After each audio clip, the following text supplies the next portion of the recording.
So for those of you wondering why I am doing this video again is because the first one I put up got a copyright claim, therefore it was took down, so people in the UK couldn't actually see the video, and then it was saying it was getting through Europe. I don't know if eventually it's going to take it down from America, so the video is pretty much useless, so I have to do it again without music, and therefore that's why I'm doing it in this format, so it's not basically just looking at the album cover as I talk about the thing for ages. It just gives it something else to really look at. So, for those who couldn't see it, this is obviously the first time, and I'm going to do it all again, fresh. So, this is Iron Maiden's 17th studio album, Senjutsu.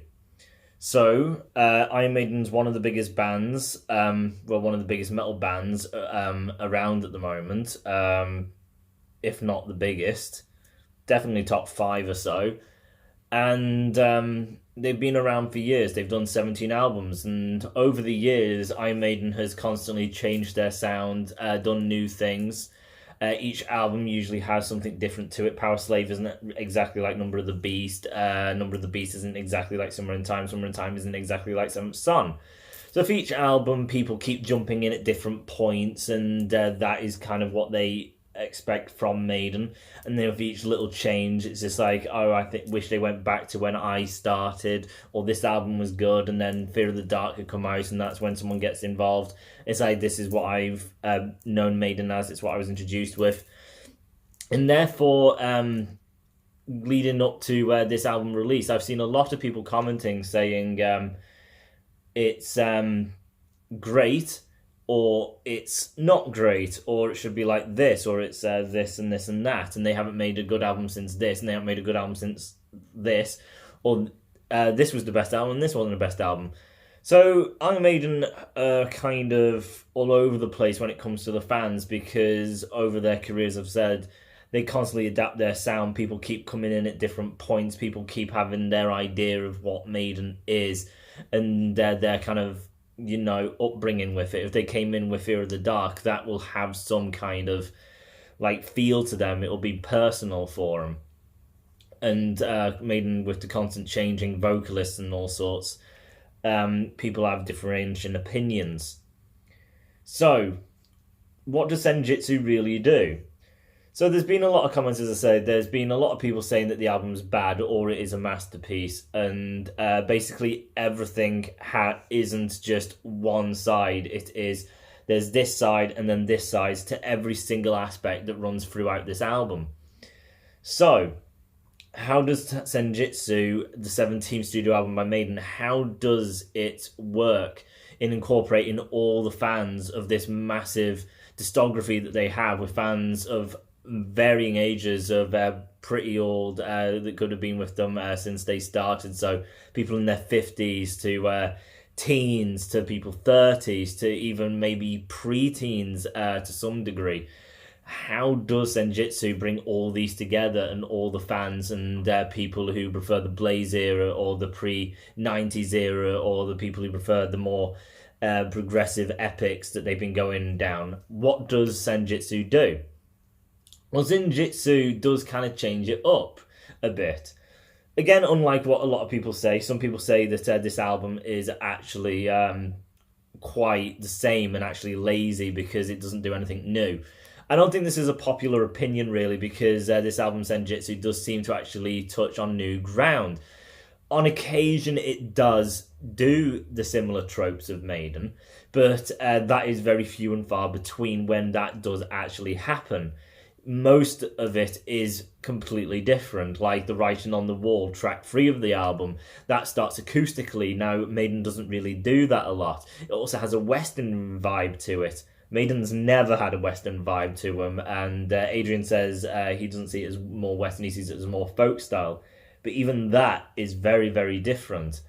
The way they did the choruses is quite different. Maiden are usually quite repetitive.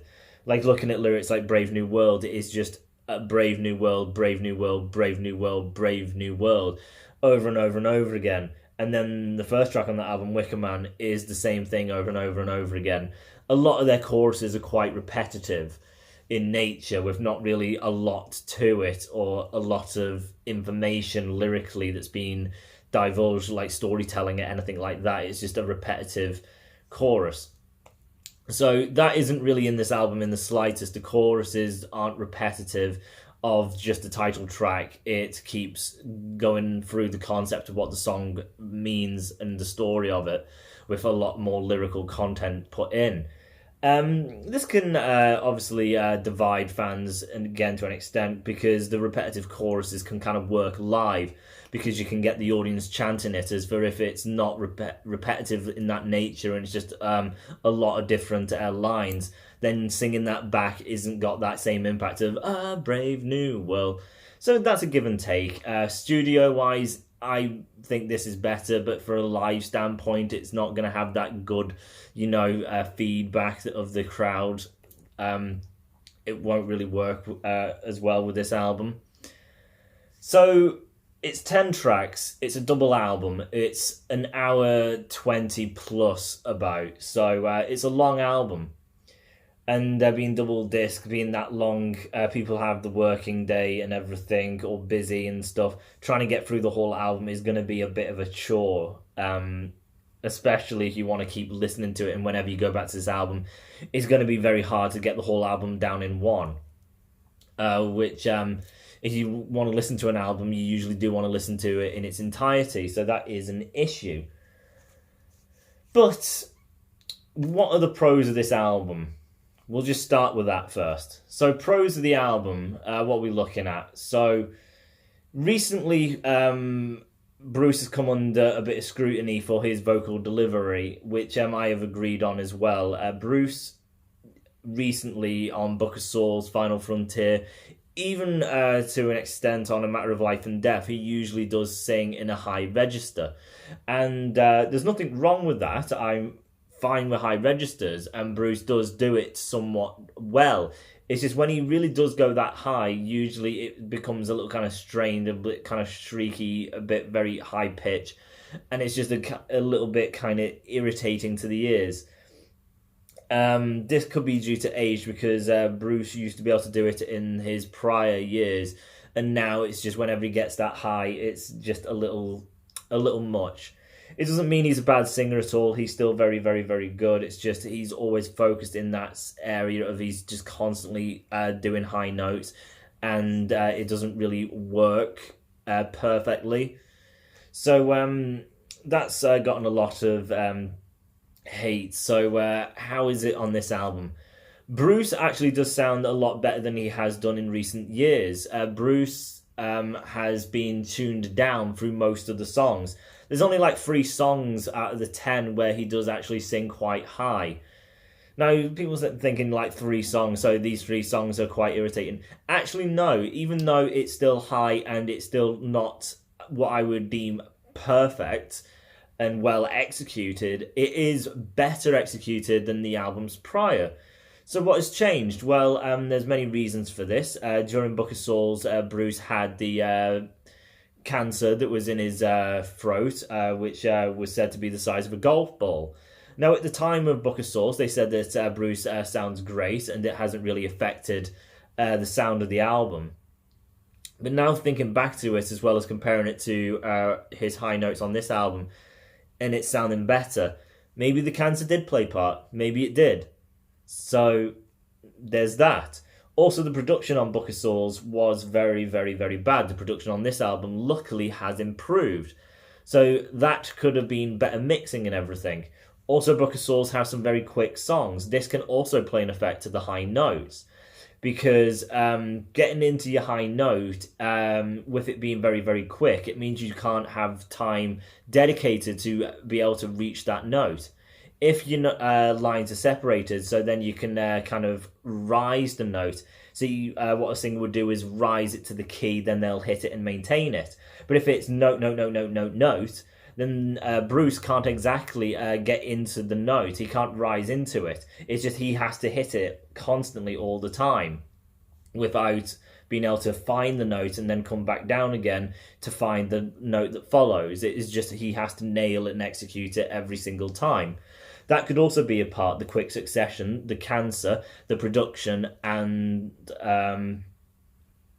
all sorts of things. There is many different variations of high notes. It's not just there is a high note, there's a low note and a mid note, and they're the only notes that exist. So maybe they're slightly different. But we'll never know. It could be many of these things. It could be none of these things. Maybe he's just improved. But nevertheless, it is better. And then for the rest of the album, he is tuned more down, therefore he has a warmer tone, and it is a better placement of his vocals. The guitars are absolutely phenomenal on this album. They are way, way more improved than previous albums, if not most of the albums they've done, in my opinion. Adrian Smith usually does play melodically, as for Dave Murray usually just kind of comes in and just lays out a solo and is kind of done with it. He always usually likes to be with speed. He just comes in, does something really quick, and then he just gets out. He doesn't think about it. He doesn't really seem to feel the song or what it needs or anything. Don't get me wrong, he's a talented guitarist, and he does the speed, and there's techniques to it and everything. It's all very gifted. It's just not really written. It's not thought-provoking or has a great deal of melodies to it.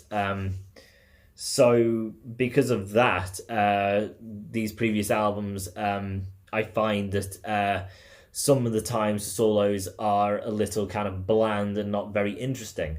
This album seems to be different, and Dave Murray has actually said that he is actually trying to write songs these days. And I believe it has actually helped, because it is a lot harder to tell these guitarists apart now.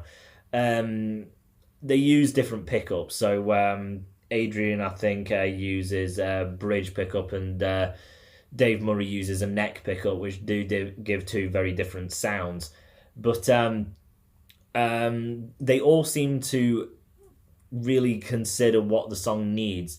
If there's a feel through the song, they usually play into the feel of it. If there is a song that needs energy, they do that. If a song is melodic, they seem to really think about it and try and get the emotion across. And they just take their time. So all the solos seem really well thought out, well put together, and really well executed.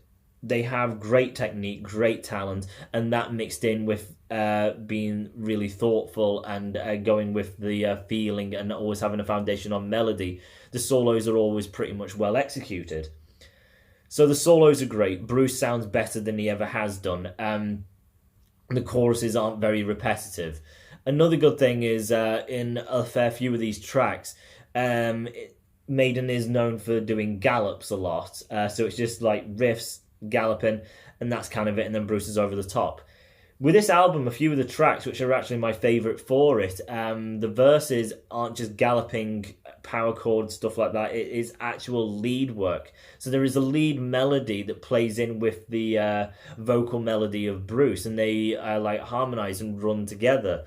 And I just think that is absolutely amazing. I always love lead work in verses and everything, because it really elevates the song and makes it really sing.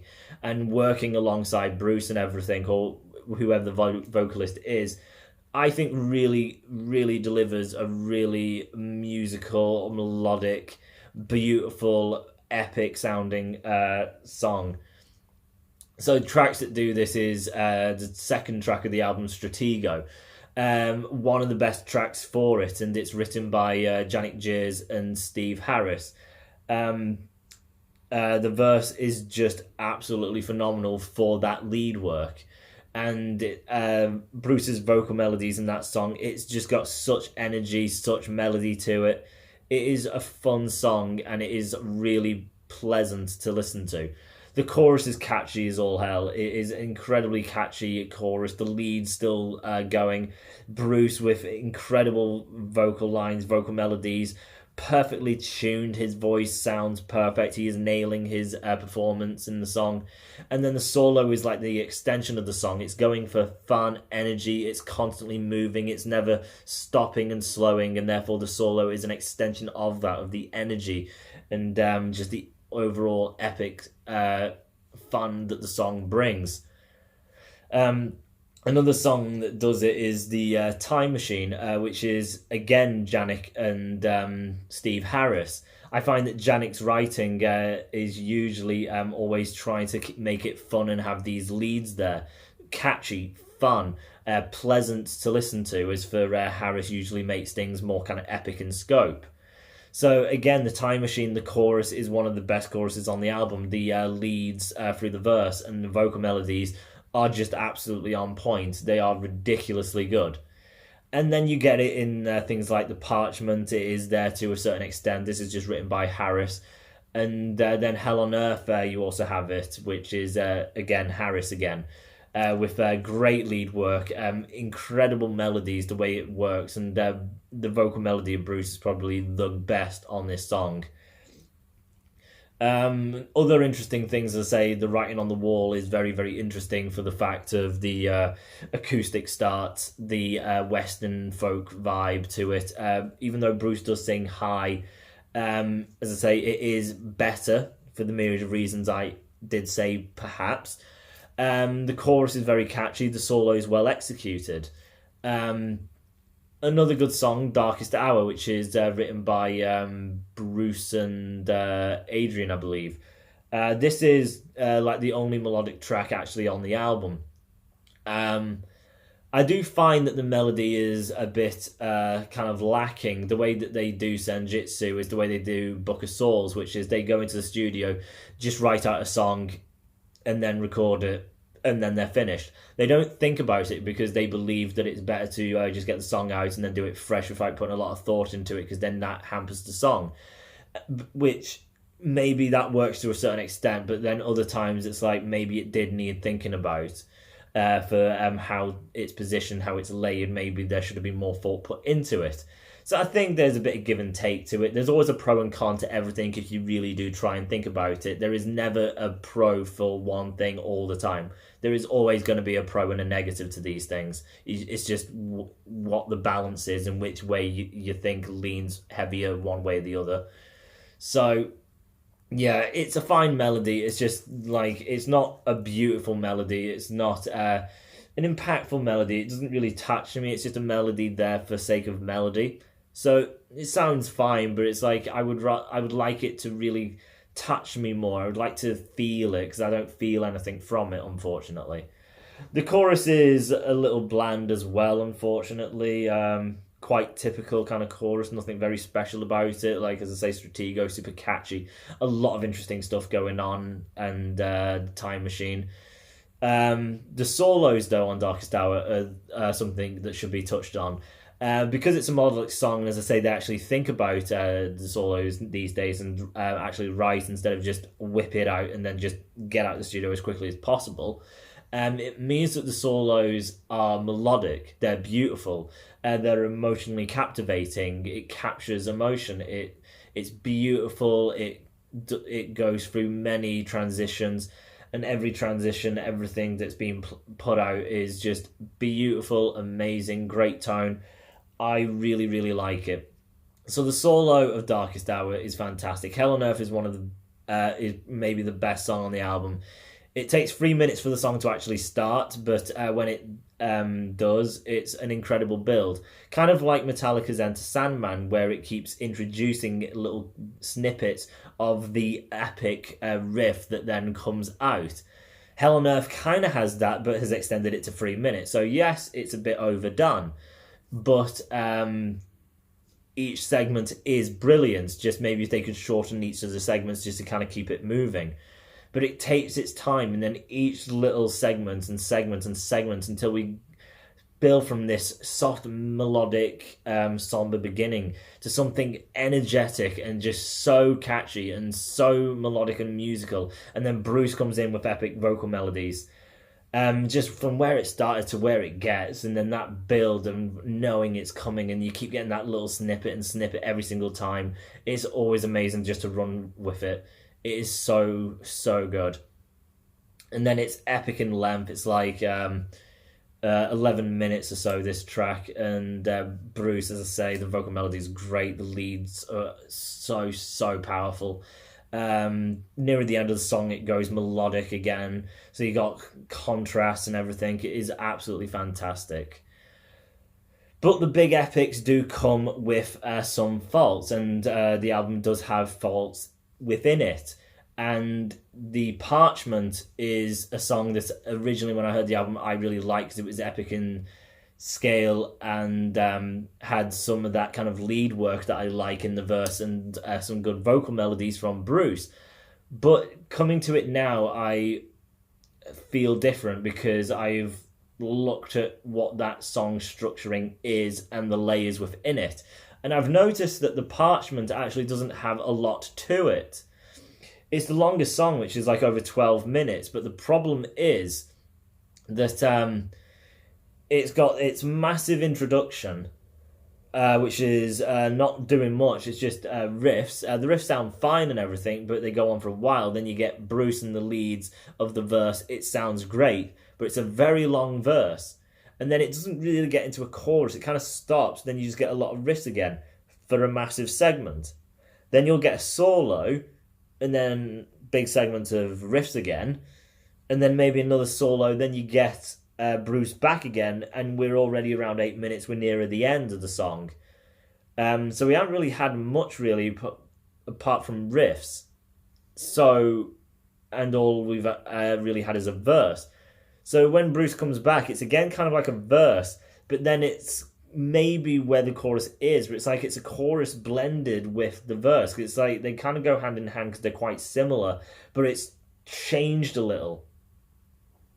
And then after that, that's the end. The rest of the song is just riffs and some solos. And therefore, the longest song is 12 minutes. All you really get is 2 verses and then solos. And that's 12 minutes. But it's not all filled to the brim with solos. It's just padded verses. Not verses, riffs.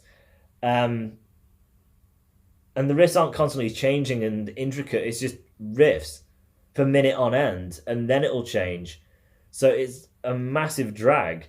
And then when you take their shortest song, Days of Future Past, which is around 4 minutes, 9 seconds, that has an intro, a verse, a chorus, verse, chorus, solo, and then obviously you end on the chorus and get a bit of an outro. That track, for how condensed it is, actually has more layers to it than the Parchment. So I'm not entirely sure what the Parchment was. It doesn't seem like there's actually really much there. It's just a hell of a lot of padding, which is very bad kind of songwriting and kind of lazy. It's like a very, very bad oversight. Because what the verse was phenomenal, but it's missing everything else for a song. Everything is just padding in it. So that used to be one of my favourite tracks because of that, verse and the melodies and vocal melodies and the lead. But that's it. It needs the rest of the song. So that's a bit of a problem. Excuse me. Then you got Death of the Celts. Death of the Celts is where Maiden kind of stepped back into something they've done before. And again, people say Maiden all sound the same. We want something different. But this is a give and take. So Death of the Celts has an X Factor feel. Now, X Factor was a very dark album with a very unique sound to it, very different for Maiden. And Bruce wasn't singing it. It was Blaze. So getting this back again with Bruce, I really, really, really like. I think they should do more kind of X Factor thing. It's great to get it back again. Because the production on X Factor wasn't great. So it really harmed that album. And then people missed Bruce. That harmed it. There was a lot of misfortunate things with X Factor. So I like that it's back. But this is the weird thing. I like that it's back. And then it gives nostalgia, and people who came in with X Factor and people who really like X Factor, this will be a great thing, especially getting Bruce's take on it now. But it's great and I like more of it, but doing it the way they've done it has harmed it. So I'm a bit to and back on this one, of different opinions. Because Death of the Celts is kind of like the Klansman. The Klansman is obviously a concept, and then the Death of the Celts is doing the exact same concept. But the Klansman is kind of better executed, and it's one of the classics, and it's played live a lot. And then you got Death of the Celts trying to dethrone it, and it's like, but doesn't reach it, and it's just copying what has come before. I like the X Factor sound of it, because the whole song isn't pure X Factor, but a fair bit of it is. So, again, very misfortunate, kind of like the Parchment. That could have been great, but they just really didn't actually fill it with actual song. It was just padding for the sake of it. And then Death of the Celts had a good idea of bringing X Factor back, but the way they've done it is just a carbon copy of Klansman, which is unfortunate. What other song should I touch on? Lost in a Lost World I'll touch on. So this is another song where Bruce sings rather high. It's a Steve Harris one again. And I'm not too keen on this song because they put an effect on Bruce which makes his voice a lot higher. I personally don't like that, because if he's singing high and then it's making it high and very thin and tinny, I don't like it. It doesn't work. It would be better if Bruce had his natural voice. So his natural voice could have done it way better than the help of this effect, which is just a decrement to him. It's not good. It doesn't help. I respect the fact that it's different. So there's that. It is different. But I just don't think it makes Bruce sound good at all. And it is the same thing with the first solo that happens. The first solo is using the exact same effect, and it has the exact same problem, as it's too high, it's too shrieky, and I don't really find it as a very pleasant sound. I would prefer the more natural, warmer tone instead of something incredibly high. But this is kind of like the beginning, and the main verse is the problem. But the chorus is quite good, because it does the typical, it has that lead guitar melody through it along with the melody of Bruce.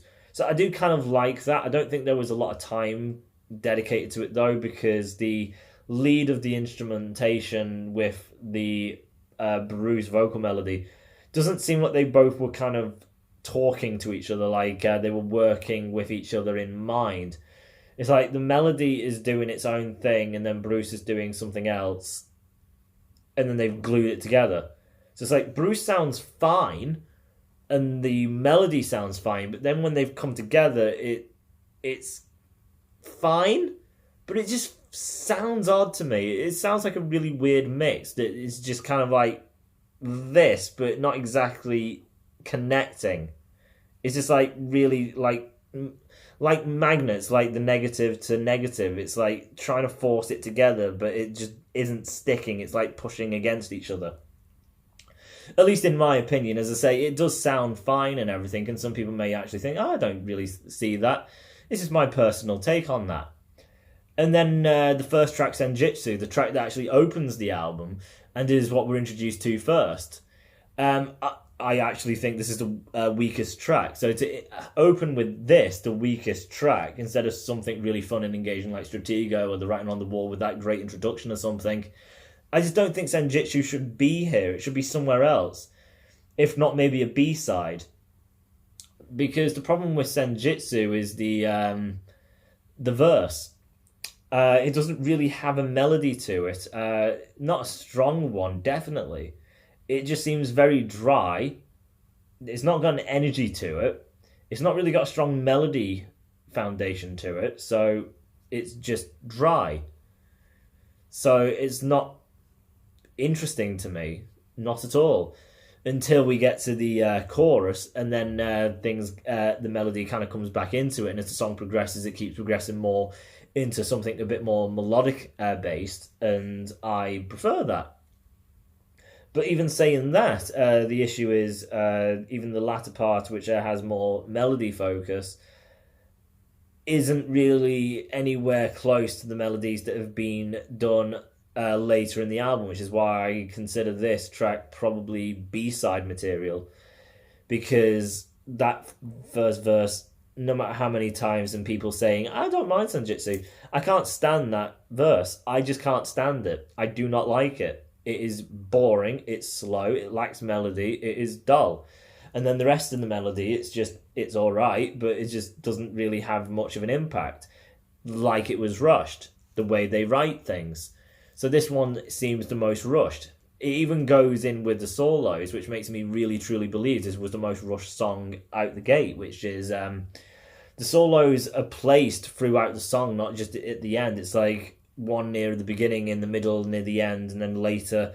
They're all separated throughout the song, but it's like they come in, they just do something completely random that doesn't really have any like foundation, I believe, in the song, or like an idea or concept to it. So it's like I don't really get what the solo was.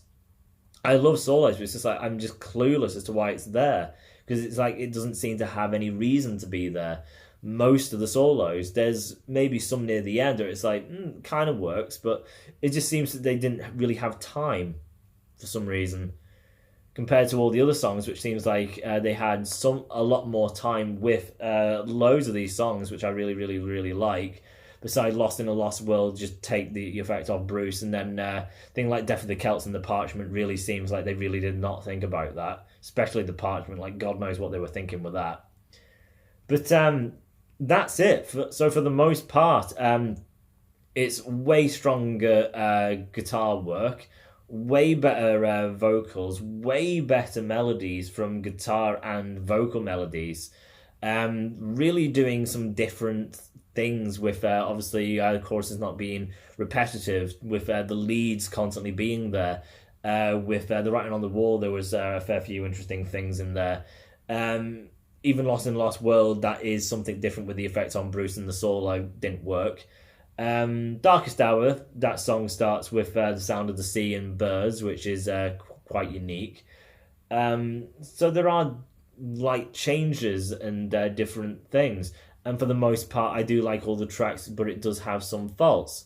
The album cover is shit, because all it is basically Booker Swords. Booker Swords was a tribal Eddie in front of a black background. This is a Japanese Eddie in front of a black background. Like, how fucking lazy is that? And when you actually get the album and look inside of it, it's Eddie in front of a Chinese temple with all sorts of things going on. It's like, well, why didn't you just use that? So that was quite lazy, but it's just a bloody album cover. So, people keep talking where to rank it, like my dad especially does, like, where would you rank it? It's clearly better than Book of Souls. Book of Souls had terrible production. Bruce just wasn't on top form. The songs were way too fast. A lot of them were too epic and just really not well thought out or executed for what it was. The Final Frontier, I don't even know, because I just think that album's crap, so I never give it time of day.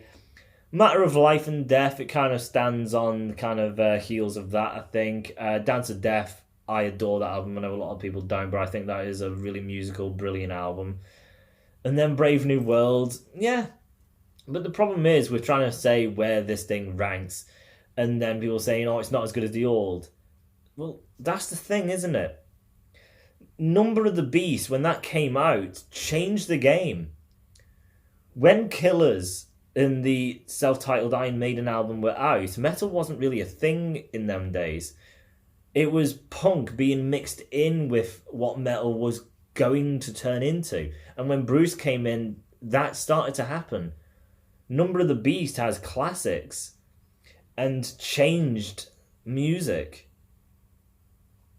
Peace of Mind, again, changing the game. Power Slave, Seventh Son are really going out there doing something different. And then same with Somewhere in Time, a band that shifted and changed, introduced the world to metal as we know it, gave us classics, and people grew up with it. People can remember where they were when they listened to it. They can remember the shows.